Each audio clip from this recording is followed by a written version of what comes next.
We're excited to host Breakfast on the Farm in 2026 for the second year in a row.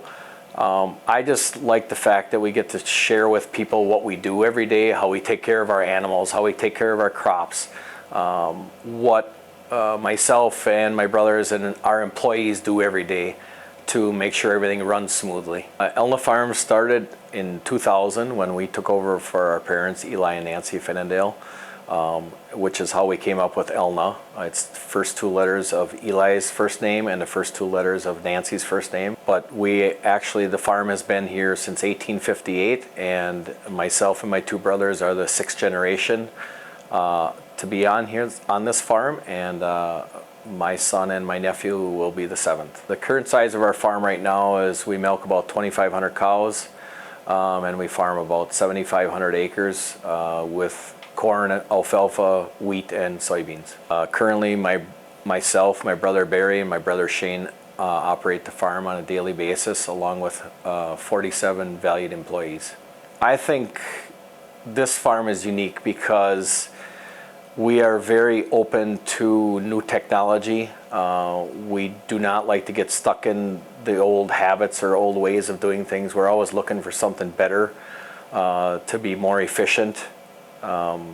And yet we still embrace some of the old things that we did, but also new technology that might help in the future. I think some of our future goals for this farm are to incorporate new technology every day, and to make the farm run more efficient every day. And obviously I think our number one goal is to leave it to the next generation, very operational and efficient. We're preparing for Breakfast on the Farm by, obviously we have a lot of meetings ahead of time with the Dairy Promotion Committee to do a lot of planning, who's bringing what, who's supplying the food, who's supplying the propane for the cooking, all the way to the garbage, planting of the parking lot, basically getting that ready to go, and just kind of tidying up around the farm a little bit for everybody to see. One thing that's new on our farm this year that people may have not seen last year, we put up a new grain facility where we can dry and store and roll corn for our own use and possibly for other farms.